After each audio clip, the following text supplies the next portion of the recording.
Сайн байна уу? Гайхалтай амьдралыг өөрийн гараар бүтээхээр эрмэлзэн тэмүүлж, ур чадвараа хөгжүүлэхээр зорж байгаа танд энэ өдрийн мэндийг хүргэе. Тантай Английн Лондон хотоос Их Британий хамгийн их ихтгэл хүлээсэн бизнес удирдах шагналын эзэн, амьдралын болон бизнесийн дасгалжуулагч Моника Батцух Яма бид хоёр та бүхэндээ хүний нөөцийн чиглэлийн асуудлаар ярилцлага хүргэж байна. Энэ удаад манай бизнес эрхлэгч хүмүүсээс ирсэн асуултуудад хариулт өгье гэж одоо ярилцсан байгаа. Мэргэжилтэнг ажилуулах нь хэр оновчтой вэ? Олон улсын жишээ байдгүй гэж хэлсэн байна. Энэ талаар ярилцгаа. Тэгэхээр тухайн мэргэжилтээс шалтгаалаад хэрвээ одоо дотоодод бэлтгэгдсэн дадлагдсан чадвартай ажилтан байхгүй бол гаднаас ямар нэгэн чадвартай мэргэжилтэн ажилд авах. Энэ одоо шинээр гарч байгаа төслийн үед ч юм уу тий.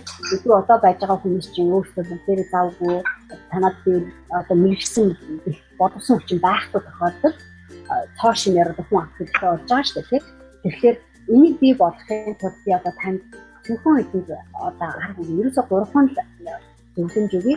Нэгдүгээр нь юу гэхээр ер нь энэ бол яг өсөг зардал өндөр, эрсдэл өндөр байж болзошгүй тийм шийдвэрүүд байгууллагад дасны зохицуулж, үн цэнтэй, тууштай, чадвартай одоо чадвараа гаргаж ирч чадахгүй байж болох магадлал их. Өөр байгууллагаас мэргэжсэн хүн танаа байгууллага юм уу? Өөр салбар дээр туршлагатай тухайн мэргэжлэр мэддэг байсан ч гэсэн танаа байгууллага, танаа салбар орж ирэх хэрэгтэй хүн хэдэн арцтай.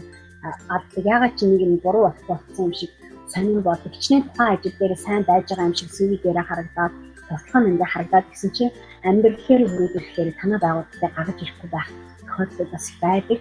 Тийм учраас мэргэжилтэн гаднаас шууд авахаас өмнө эхлээд би нөгөө дотроо байгууллагатай юусаа бассан хүмүүсийг хүнтэйгээ ажиллаж сурсан тэр байгууллагынхаа одоо соёл урамжлалыг сайн мэддэг тэр хүмүүсийг дэвшүүлэх талаас нь би бас харж үзээсэй би санааг бий болгож байна. Шаардлагатай бол тэр хүмүүсээ нэмэлт одоо мэдлэг туршлага өгүүлэх ямар нэгэн сургалтыг бас явуулж байгаа шүү дээ. Тэгэхээр энэ бол миний хамгийн одоо нэгдүгээр одоо зөвлөмж байж байна. Тэгээд ер нь хоёрдугаарт нь одоо ер нь хүний зөв сонгох талаар мэргэжилтэн гаднаас авлаа гэхэд хүний зөв сонгох талаар хандлагын хийх юм уу, зөв туршлагыг баримтлах юм уу, ямар төрлийн туршлагатай байх ёстой. Ер нь урд өмнө гаргацсан амжилт нь юу байгаад байгаа юм, ер нь хийсэн ажлууд нь юу байгаад байгаа юм, ер нь ямар төрлийн сонирхолтой хүн өөрөө, ямар амбицтай хүн, зам төлөв ямар одоо барьцтай, ер нь ямар стилтэй хүн байгаад байгаа юм. Их жишээ нь олон мэдхгүй тэр эрсдэлтэй асуудлууд ингээд бидний өмнө гарна бид өнгөц сая явуулсан нөгөө хүнийг дадлажуулж яг би болохгүй гэдэг зөвлөгөө өгсөн юм маань тэрээ одоо энэ дээр дахин давтах мэргэжилтэй хүн ч мэргэжилтэнгүү хүн ч тэргээ гаруулж ирнэ. Харин нөгөө дадлажуулах хугацаа маань арай жоохон богино байх нь арай нөгөө энэ хийдэг тохиолдол мэргэжилтэн аль хэдийн нөгөө юмаа нэгдсэн гэдэг утгаар нь ихтэй бас боломжтой хандараад хийж хэлмээр.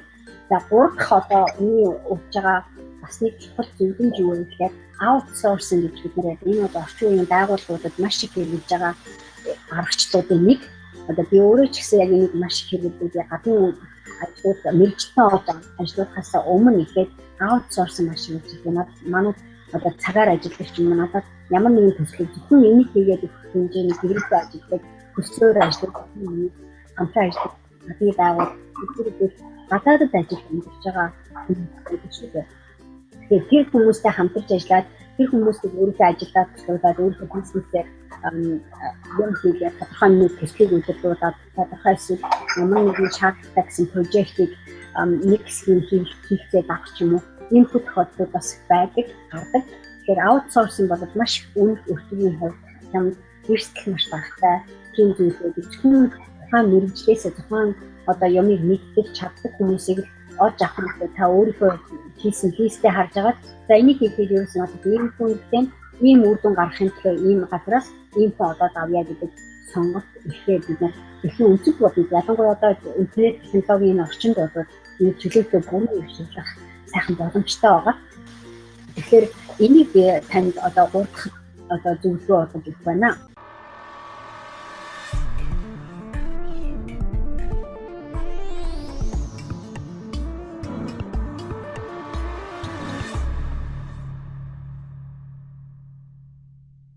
Тэгэхээр өнөөдрийн одоо энэ дөрвөн сая ярьсан энэ зөвлөгөөнүүд маань танд хэрэг болсон байх гэж би дотроо найдаж байна. За тэгээ баярлалаа Моника.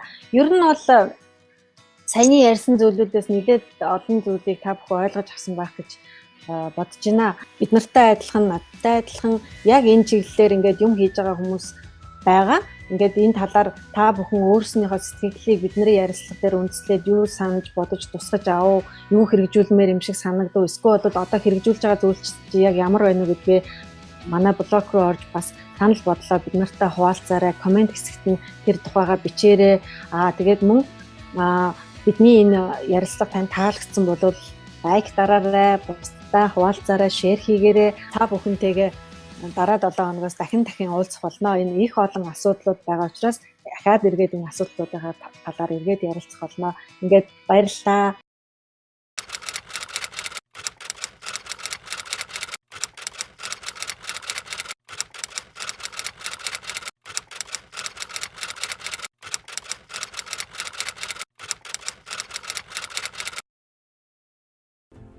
Өнөөдөр миний танд танилцуулахаар бэлтгэсэн гарын авлага бол Бэрхшээл ба боломж подкаст 14 өөрийгөө хэрхэн цоо шинээр бүтээх вэ байгаа юм. Та бид шинэ амьдралыг, сайхан амьдралыг хүсч байгаа бол түнд тохирсон цоо шин амьдралыг жолоодох эзнийг өөрөөсөө бий болгож бүтээх ёстой. Моника энэ аудиогоор дамжуулж мөрөөдлийнхөө эзэн байж сурах 10 зөвлөмжийг танд танилцуулахаар бонус улгам бэлтгэсэн байгаа.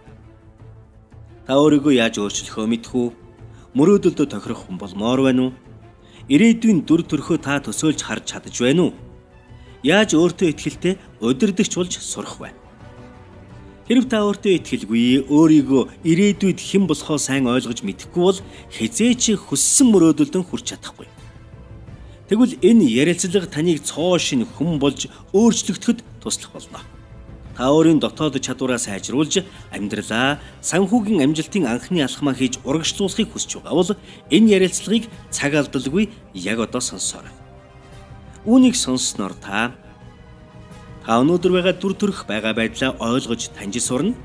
Таны мөрөөдлийн эзэн болох тэр удирдагчийн зан чанар, ур чадварыг таних болно. Ирээдүгээ илүү өөртөө ойртуулж төсөөлж сурна. Өөртөө итгэлтэй болох цоо шин арга стратегиудыг олж авна. Энерги эрч хүчээ сэлбэж яаж ашиглах аргыг ойлгож авна. Хүсэл мөрөөдлөөрөн амьдрах арга ухаан, өөртөө итгэх итгэлийг танд бэлгэлнэ. Амьдралын дасгалжуулагч Батсүхийн мөнгөн туяа буюу олонний танил Моника Батсүх танд өөрийнхөө амьдралын туршлагаас хуваалцаж маш сонирхолтой, ухаарч бодууштай ярилцлага зөвлөмжийг танд зориулан өгч байна.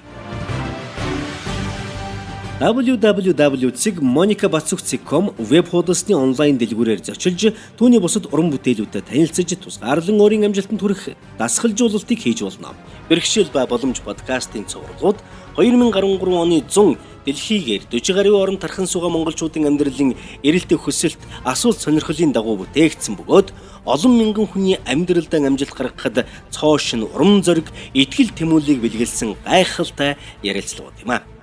Бэрхшээл ба боломж подкастыг онлайн дэлгүүрээс татаж авахд туслалцаа хэрэгтэй. Эсвэл онлайн захиалгынхаа төлбөрөөр гүйцэтгэхийг хүсвэл 8877 1338 8877 1338 9915 60 53 9915 60 53 дугаарын утсаар захиалаарай. Хэвлэмэл ном, аудио CD-нүүдийг Улаанбаатар хот дотор хаягаар үнэгүй хүргэж өгнө.